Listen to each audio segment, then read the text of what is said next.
Communiqué officiel.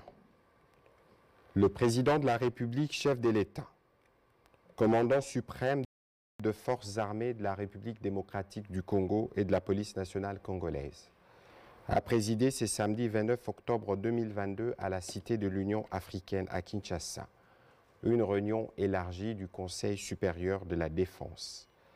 Il a été question de faire le point de l'évolution de la situation sécuritaire dans le Nord Kivu, marquée particulièrement par une série d'attaques et l'occupation de quelques localités congolaises dans les territoires de Rutshuru par le M23 appuyé par l'armée rwandaise. À la lumière des différents rapports recueillis sur terrain, dont celui du Centre conjoint des opérations, équipé des drones de surveillance, il a été observé ces derniers jours une arrivée massive des éléments de l'armée rwandaise pour appuyer les terroristes du M23 en vue d'une offensive générale contre les positions de forces armées de la République démocratique du Congo. Le Conseil supérieur de la défense a rappelé que cette offensive du M23, appuyée par l'armée rwandaise, vient de porter un énième coup au processus de paix de Nairobi et de Luanda engagé depuis plusieurs mois. Cette aventure criminelle et terroriste a rencontré une farouche résistance de forces armées de la République démocratique du Congo, déterminées à défendre la patrie jusqu'au sacrifice suprême. Ces affrontements ont provoqué un déplacement massif de plusieurs milliers de nos compatriotes, rendant encore plus difficile une situation humanitaire déjà préoccupante. Au regard de faits qui précèdent, les conseils supérieurs de la défense demandent au gouvernement 1.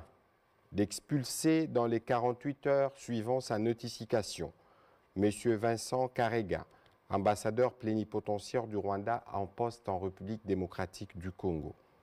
Et ce, en raison d'une part de la persistance de son pays à agresser la RDC et à appuyer les mouvements terroristes du M23 qu'il instrumentalise à cette fin, et d'autre part du mépris teinté d'arrogance des autorités rwandaises vis-à-vis tant du processus de Nairobi et de Luanda que des recommandations de la communauté internationale, plus précisément des Nations Unies, de l'Union africaine, de la Communauté de l'Afrique de l'Est, de la SADC et des partenaires multilatéraux, exigeant unanimement la cessation des activités terroristes du M23 et de tout appui extérieur à lui, son retrait sans délai ni condition des localités congolaises occupées et les retours immédiats des populations déplacées.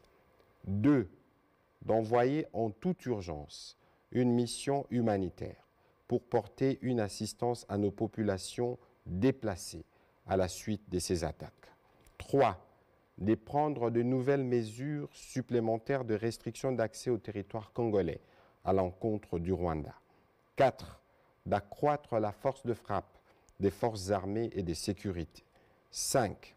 De réaffirmer la volonté de la République démocratique du Congo de rester engagée dans les processus de paix de Nairobi et de Luanda en vue de restaurer durablement la paix, la sécurité et la stabilité dans la région des Grands Lacs. En ces moments particuliers où l'unité nationale est menacée, le Conseil supérieur de la défense a félicité les forces de défense et de sécurité de la République démocratique du Congo pour leur bravoure et leur détermination à défendre l'intégrité territoriale de notre pays, à protéger les populations ainsi que les institutions de la République. Il les exhorte à poursuivre leur noble mission.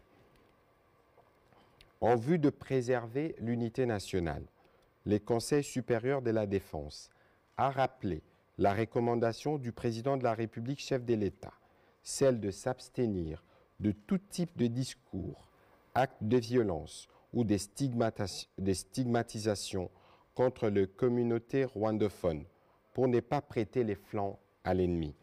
Il a encouragé les services de sécurité à veiller à la stricte observance de cette recommandation.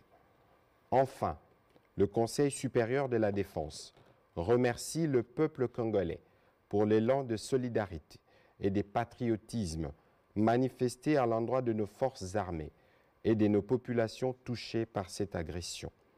Il a annoncé que le président de la République, chef de l'État, s'adressera à la nation dans les prochains jours.